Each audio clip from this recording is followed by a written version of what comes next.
ప్రభుత్వం పెళ్లి కానుక ఎత్తేస్తే మనం పెళ్లి కానుక ఇస్తున్నాం. పేద ప్రజలకి స్వయం ఉపాధి కల్పించేదానికి తోపుడు బండ్లు ఇస్తున్నాం. ఇంకా మహిళలు సొంత కాళ్ళపై నిలబడడానికి స్త్రీ శక్తి పేరుతో టైలరింగ్ కానీ బ్యూటీషియన్ కోర్సులు ఇచ్చి మెషిన్లు కూడా అందజేసిన పార్టీ తెలుగుదేశం పార్టీ. పెద్దలు చెప్పినట్లు ఎన్టీఆర్ సంజీవని పేరుతో మండలాలకు ఒక బండి, పట్టణాలకు వచ్చే క్లినిక్ ఏర్పాటు చేసి ఉచితంగా మందులు కూడా మనం ఇస్తున్నాం. ఇంకా యువ పేరుతో నిరుద్యోగ యువతకి సాఫ్ట్వేర్ ట్రైనింగ్లు ఇచ్చి ఉద్యోగాలు కల్పిస్తున్నాం. జలధార పేరుతో ప్రభుత్వం తాగునీరు అందించబోతే మనం వాటర్ ట్యాంకర్ల ద్వారా తాగునీరు అందిస్తున్నాం. ఏకంగా వాటర్ ప్లాంట్లు కూడా ఏర్పాటు చేసుకున్నాం మనం. ఇంకా అన్నగారు పేరుతో ప్లే గ్రౌండ్లు పెట్టాం, టోర్నమెంట్లు కూడా ఏర్పాటు చేశాం. దివ్యాంగులకి ట్రైసైకిల్స్, రజక సోదరులకి ఇస్త్రీ బండ్లు, స్వర్ణకారులకి ఏకంగా ఒక సంక్షేమ సంఘం ఏర్పాటు చేశాం. పురోహితులకి, పాస్టర్లకి, ఇమాములకి పండగ వస్తే బట్టలు కూడా పెట్టిన పార్టీ మన తెలుగుదేశం పార్టీ. ఈ ప్రభుత్వం కనీసం గుంటలు పూడ్చబోతే ఆ గుంటలు కూడా పూడ్చిన party Telugu Desam party. Gravel road అంటే వర్షాకాలం వస్తే రోడ్ల సమస్య ఉంటే గ్రావెల్ రోడ్లు కూడా మనం వేసాం. ఇంకా నాయ బ్రాహ్మణులకి సలూన్ చైర్లు, కిట్లు, కార్మికులకి వెండింగ్ మెషిన్లు, కోవిడ్ వచ్చినప్పుడు కూడా వైద్య సహాయం ఆనాడు మనం అందజేశాం. ఆర్ఎంపీ సోదరులకి కిట్లు ఏర్పాటు చేశాం. ఏకంగా ఎండాకాలం వస్తే చలివేంద్రాలు, దాని ద్వారా తాగునీరు, మజ్జిగ అందించాం. ఇంకా మా దళిత సోదరుల ఇంట్లో పెళ్లుంటే తాళి బొట్టు కూడా అందజేస్తుంది మన పార్టీ తెలుగుదేశం పార్టీ. ఇంకా మా చేనేత సోదరులకి రాట్నాలు, ఇప్పుడు ఏకంగా వీవరశాల ఒకటి మంగళగిరి పట్టణంలో ఏర్పాటు చేశాం. వచ్చే నెలలో కూడా అది ప్రారంభించబోతున్నామని ఈ సభాముఖంగా మీ అందరికీ నేను తెలియజేస్తున్నా. మీరందరూ ఒక్కసారి ఆలోచించండి. ఓటమి చెందిన ఏనాడు నేను బాధపడలేదు. ప్రజలు నాకు ఒక పరీక్ష పెట్టారనుకున్నా. చాలా మంది నన్ను ఎగతాళి చేశారు, పర్వాలేదన్నా. ఒకే ఒకసారి బాబు గారు అడిగారు, మళ్ళీ నువ్వు మంగళగిరి నుంచే పోటీ చేయాలనుకుంటున్నావా అని.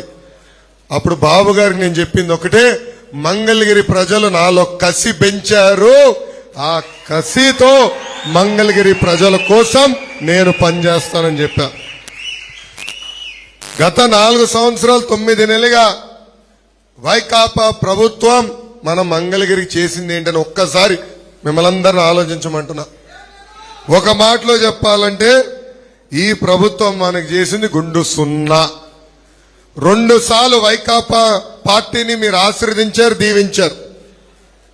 అలాంటిది మంగళగిరి అభివృద్ధి ఎలా ఉండాలా, సంక్షేమ పనులు ఎలా ఉండాలా, కానీ ఇప్పుడు ఏకంగా ఎమ్మెల్యే గారే పారిపోయే పరిస్థితి మన నియోజకవర్గానికి వచ్చింది. ఒక పక్కన కార్పొరేషన్ ఎన్నికలు జరగలేదు, ఇంకో పక్కన ఎమ్మెల్యే గారు లేరు. ఇంకా మంగళగిరి పరిస్థితి ఎలా ఉందో ఒక్కసారి మంగళగిరి ప్రజలందరూ ఆలోచించాల. ఎమ్మెల్యే గారు రాజీనామా చేసిన తర్వాత మీడియా మిత్రులతో మాట్లాడుతూ ఆయనే ఒప్పుకున్నాడు, మా ముఖ్యమంత్రి మంగళగిరి ప్రజల్ని మోసం చేశాడని.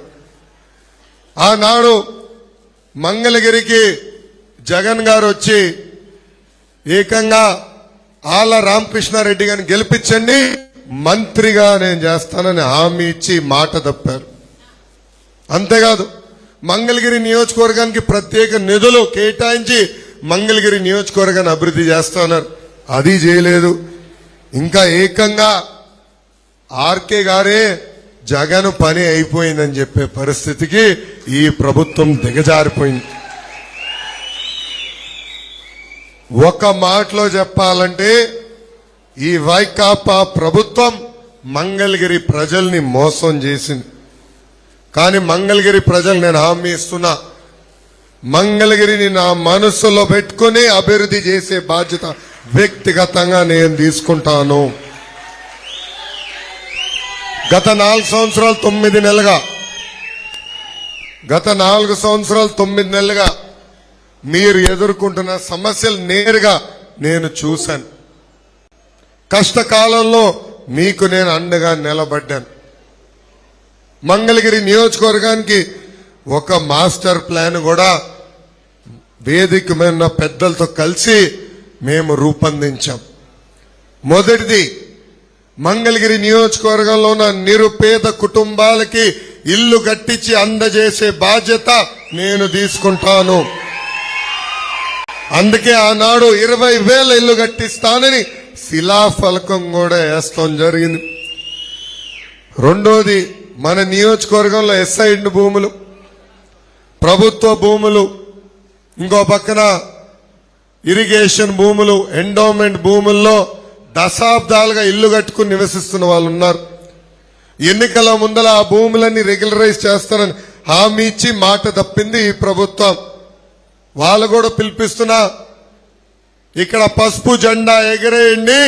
మన ప్రభుత్వ అధికారంలోకి వచ్చిన మొదటి 2 సంవత్సరాలు అది రెగ్యులరైజ్ చేసే బాధ్యత మేము తీసుకుంటాం. ఇంకా తిట్కో ఇల్లు పరిస్థితులు మనం చూసాం. మౌలిక సదుపాయాలు లేక అక్కడ ప్రజలు అనేక ఇబ్బందులు ఎదుర్కొంటున్నారు. వాళ్ళకి మౌలిక సదుపాయాలు కల్పించే బాధ్యత మేము తీసుకుంటాం. ఇంకా U1 జోన్ రైతులకి ఎమ్మెల్యే గారు అనేక హామీలు ఇచ్చి ఇప్పుడు టోపీ పెట్టి ఆయన పారిపోయాడు. పాపం రైతులు అనేక ధర్నాలు చేశారు. ఆ U1 జోన్ ని కూడా రెగ్యులరైజ్ చేసే బాధ్యత మనం తీసుకుంటామని ఈ సభాముఖంగా తెలుపుతున్నాం. ఇంకా స్వర్ణకారులు కేవలం మన నియోజకవర్గంలో కాదు, రాష్ట్ర వ్యాప్తంగా ఉన్న స్వర్ణకారులందరూ అనేక ఇబ్బందులు ఎదుర్కొంటున్నారు. వాళ్ళకి ప్రత్యేక కార్పొరేషన్ ఏర్పాటు చేస్తానని పాదయాత్రలు నేను ఇప్పటికీ హామీ ఇచ్చా. ఇంకా నియోజకవర్గంలో రోడ్ల పరిస్థితులు నాకన్నా మీకే బాగా తెలుసు. ట్రాఫిక్ కూడా విపరీతంగా పెరిగింది. కనీసం ఒక ఫ్లైఓవర్ కానీ అండర్ పాస్ ఈ ప్రభుత్వం వేసే పరిస్థితులు లేదు. అది ఏర్పాటు చేసే బాధ్యత మనం తీసుకుంటాం. ఉప కులాల వారిగా మన నియోజకవర్గంలో కమ్యూనిటీ భవనాలు కడతాం. శ్మశానాల్లో కూడా అభివృద్ధి చేయాల్సిన బాధ్యత మనకుంది. తప్పనిసరిగా స్థలం కేటాయించి అన్ని గ్రామాల్లో శ్మశానాలు కూడా ఏర్పాటు చేసే బాధ్యత మన ప్రభుత్వం తీసుకుంటుందని ఈ సభాముఖంగా హామీ ఇస్తున్నాం. ఇంకా రైతాంగం కూడా తీవ్రంగా నష్టపోయింది. అకాల వర్షాల వల్ల పంట నష్టం అవుతే కనీసం వచ్చి చూసే పరిస్థితిలో ఈ ప్రభుత్వం లేదు. వాళ్ళకి నేను అండగా నిలబడతానని హామీ ఇస్తున్నా. ఇంకా మన నియోజకవర్గంలో తాగునీటి సమస్య తీవ్రంగా ఉంది. డ్రైన్లు కూడా ఎంత అధ్వానంగా ఉందో నాకన్నా మీకే బాగా తెలుసు. డ్రైన్లు కూడా భూగర్భ డ్రైనేజ్ చేసే బాధ్యత మనం తీసుకుంటామని ఈ సభాముఖం మీ అందరికి నేను తెలుపుతున్నా. ఇంకా మన ముందలుంది కేవలం 100 రోజులు మాత్రమే. నాకు సమయం ఉన్నప్పుడు మన నియోజకవర్గంలో ఉన్న పెద్దవారి ఇంటికి నేను వెళ్తాం జరుగుతుంది. నిన్న 3 ఇళ్ళకి వెళ్ళాను, ఈ రోజు కూడా వెళ్తున్నాను. నాకు సమయం దొరికినప్పుడే అందరినీ కలుస్తాను. దయచేసి ఇక్కడున్న ఎవరు ఏమనుకో, ప్రోటోకాల్ అన్న పదం మర్చిపోండి. కలిసికట్టుగా పనిచేద్దాం. హడావుడి లేకుండా ప్రజల్ని కలవాలని నేను కోరుకుంటున్నాను. మీరందరూ సహకరించవలసిందిగా ఈ సభాముఖంగా కోరుతున్నాను. రెండోది, ఓటర్ వెరిఫికేషన్. ఎప్పుడు లేని విధంగా క్లస్టర్, యూనిట్, బూత్ వ్యవస్థ మనం ఏర్పాటు చేసుకున్నాం. ఈ వ్యవస్థ ద్వారా ప్రతి ఓట్, ప్రతి క్షణం మనం మానిటర్ చేయాల్సిన అవసరం ఉంది. ఇది మనందరం సీరియస్ గా తీసుకోవాలి. ఇంకా బాబు షూరిటీ, భవిష్యత్తు గ్యారంటీ కింద చంద్రబాబు నాయుడు గారు సూపర్ 6 హామీలు ప్రజలకు ఇచ్చారు. మహిళలు కానివ్వండి, మా బీసీ సోదరులు కానివ్వండి, యువత, రైతులు కానివ్వండి,